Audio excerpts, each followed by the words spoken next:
Welcome back to the one and only Go to Work radio show with the wonderful Reverend Fred Shaw.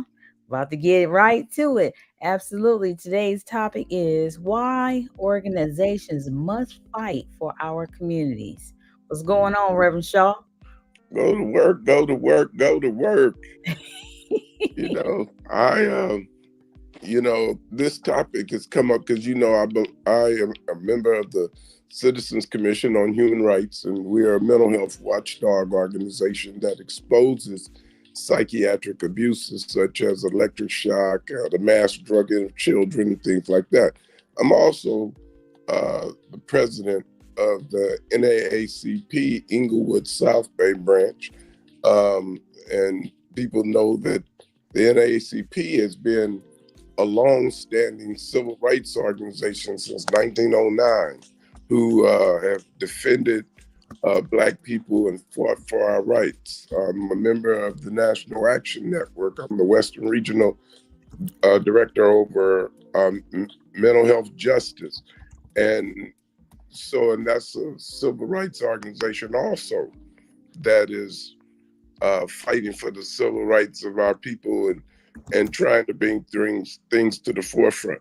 The biggest problem that we have now, because of our lack of independence and because of the fact that we don't support our own organizations like we should, uh, we are finding ourselves in a predicament where those organizations can be compromised. But regardless of how they can be compromised, there still has to be a willingness to fight and a willingness to stand up. They say people who can be bought lose the respect of people who can buy them. So what happens is, and I'm just give you some insight. Uh, LeBron James and them are anomaly. They're different from everybody else. But if you look, most of the athletes, uh, their managers aren't Black, or the people who control their money are not Black. The people who control the parties they go to are not Black. So when they go places or when their money is being directed to a cause or whatever, it goes sometimes to the people who are outside of our community and not to those that are in our community. And then the few who are aware enough to know to invest in the NAACP or National Action Network or Citizens Commission on Human Rights, the ones that are aware enough to do that are not in large number. So the funding does not trickle down uh, to them. I would think with the amount of taxes that we pay, you should be able to say, I want $30 a month taken out of my paycheck, and I Hmm. want it to go to the following organization. Come I on want, now. it, I want it to go to this. So now this money is a tax write-off automatically, and Hmm. it's going to something that will benefit your community. Hmm. You see what I'm saying here? Yes. So then that way it helps you tax wise, it helps the organizations who should support you. The problem with that is if you put the government in charge of it, then they themselves will seek to control those Hmm. organizations by disqualifying them or whatever they're going to do. So the organizations must be willing to stand on their own feet, and we must be able to lobby our own people. And if you are an athlete and you have a manager or agent or whoever, Hmm. then the organizations in your community should have a way of approaching you. I mean, if I was a celebrity, I wouldn't want any and everybody coming asking me for money and do all this. But there Right. got to be a system that is set up to at least to hear what you want to do and what you have done. Mm-hmm. And if you've done something, if you've changed something, then you get consideration. We're not talking about putting money in the hopeful people or people who say, oh, I need to do this so I can make a living.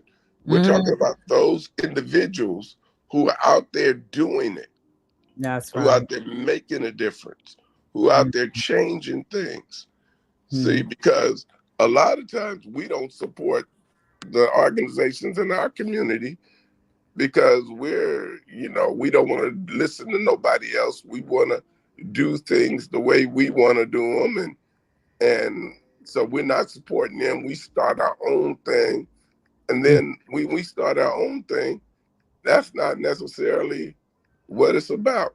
We started our own thing so we can make a living. We started our own thing so we could boost our career. We started our own thing, and sometimes things that we want to start are not necessarily what's best for us anyway.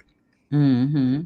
I remember I held a conference and we brought all these black leaders together to, Mm-hmm. to create an agenda for the black community.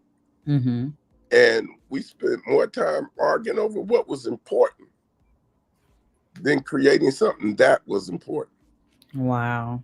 And so, people would say, oh, the way men treat women is the worst thing in the black community. Oh, we need to be able to do this. And we need, and it was all from a personal point of view, but not from a broad covering us all point of view. Mm-hmm. So the thing is that these organizations have to be able to spot real issues and address those real issues. Sure, we can say police abuse is a problem, but it's always been a problem. So let's not address police abuse.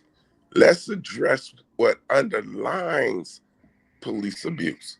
Let's address what causes police abuse. Let's sit down and look at a system that hires police that abuse. What is it that we need to fix in our educational system? Since we look and we see that black people are sitting at the bottom of almost every school district. Not that we don't have some that excel, Mm-hmm. not that we don't have. My granddaughter, she's 10, be 11 this year. She's been straight A's pretty much ever since she got in school. She can code computers. I'm not talking about the exceptions. I'm Mm-hmm. talking about why can't the masses get it when people come into this country and don't even speak the language Mm-hmm. and they can outperform us? You see what I'm Mm-hmm. saying? These are the things that I'm looking at. You know, what do we do to make sure that we understand why it's important to vote? But better yet, who should you vote for and why? Mm-hmm. You see, it's like people right now are complaining because they have Trump and Biden to pick between. Well, this is who you have to pick between because you have not opened up the system to where a real independent have a chance of winning. So you get these two, and we get tricked into thinking that we have a choice when they're giving us the choice. Mm. See?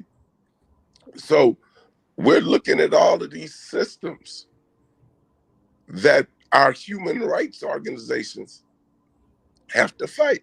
You know how long and how hard I've been talking about this mental health. How come our politicians aren't talking about it?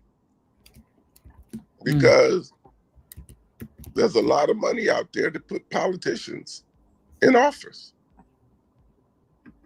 Why aren't the organizations fighting harder to handle the mental health? Well, maybe because mental health help fund the conventions or the pharmaceutical companies or whatever. Mm-hmm. So, but these organizations cannot yield to the fact that, oh, these people are paying my bills. We got to do better than that. We got to look and we got to call people out. You are giving us money so that we can do what's right. It's not for you to give us money, for you to control us. Absolutely. You have a shout out pretty much from Mr. Alden, Alden Jackson, and he shares that you're speaking facts. Absolutely. And he's a community advocate, activist, more so. He absolutely. Yes, he has THUG, a nonprofit organization as well. And yeah, that's somebody I like to connect you all with because he does a lot of great things for the community. So, absolutely. Absolutely sounds like somebody who should be on our task force. He Hmm. and we need all of the warriors to Yeah, start unifying so that absolutely. we can get out of here and fight against the thing.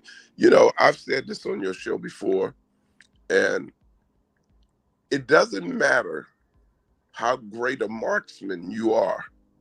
If you're shooting at the wrong target, you can't win the contest.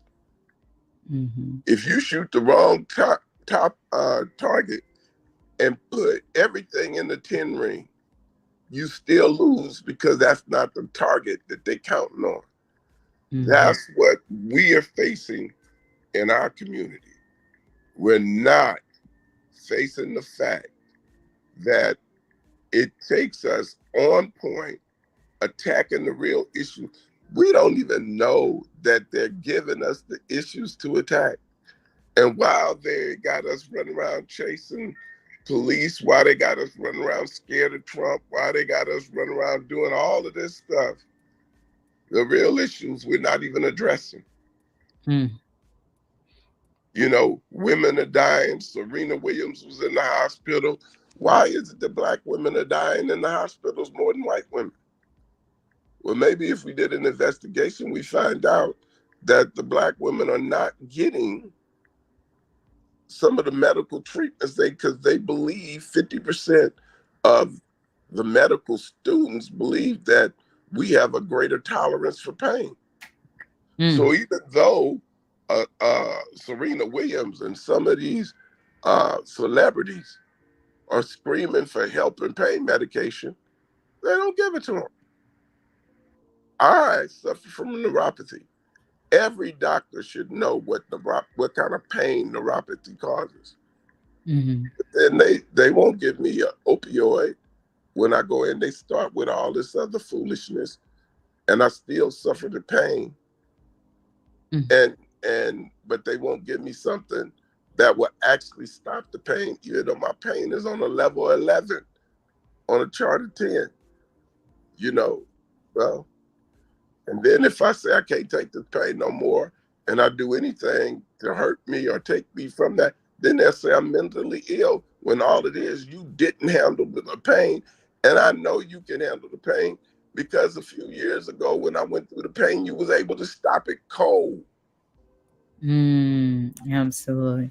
And I want to comment before we get out of here too. It, he shared Alden Jackson. Shared that the communities are overcrowded with dispensaries and liquor stores, but the communities are not standing up. The youth are being misguided. Well, he is absolutely right. Hmm. Um, but all of those things are being put there so that we go to sleep, so that we don't address the issues. There's more kids on these drugs. They legalized marijuana for a reason. It wasn't because they loved us. That's because that's what to do. They put it in our community so we can't catch up in life. Martin Luther King said, if a man is behind in a race, he must run faster than the man in front, or he will forever be behind. Well, here we are behind in a race, and we're spending all our efforts and energy getting high. Well, how do you ever catch up? It's Mm, not intended for us to catch up. And so we have to decide where we're going to go. We can't depend on other people to tell us where we're going to go. True. And here's one thing, there's a medicinal, because like you said, some things that, like, even with sugar diabetes, there's medication that is good for you. And then, because we talk a lot in the CCHR, and how we had the CCHRINT.org, the that book that will go coordinate with the different medications and so forth. And of course, we have medicinal and we have recreational drugs out there, but the accessibility is the other thing. And if we don't teach people to be more responsible, then we do get all those youth that are misguided, or people that just are ill informed, and they can be adults. Absolutely. So the key is to be educated. And although, many people take education lightly, there is a definitely a place for that. And sometimes people forget or don't want to listen, actively listen. And that's how things go under the wayside too, because they're listening for what they want to hear, and not what could guide them in the direction that they need to go. That's exactly right. And leadership has to know where it's going and guide the people correctly. And a lot of leaders have no clue of what is going on, what to do. And you're bringing up a great point there. I really want to meet Alton Jackson. If you could set that up with us. Absolutely. I Alden know, Jackson, ALDEN. Sure thing. yeah.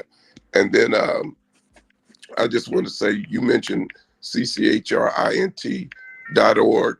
Anyone listening should go on that website. You can check out our drug database, and you could take a drug that's in your cabinet, put it in our database, and it will give you the true side effects of those drugs. People don't know a lot of drugs right now, even though they're painkillers and stuff, have the psychiatric drug properties in there. So when they tell you you got confusion, things like that, know that those drugs lead you down the path of the mental illnesses that they so-called want to fix. So with that, if anybody want to contact me, you can contact me at fshawjr@yahoo.com. F like in Fred, SHAWJR@yahoo.com. Put in the subject line Nichelle Farrow or Go to Work, and I will know where it's coming from, and I'll get back with you as soon as I can. And I want to thank you, my sister, as always, for allowing me to come on and express myself and give this information to the public. Absolutely. Always grateful for your presence, your presentations, your passion. Absolutely is remarkable. It's exuberant. And definitely, I know you're appreciated by many, just not just me. So keep up the great work. And until next time, get better and have a wonderful, wonderful week. Okay? Go to work. Go to work.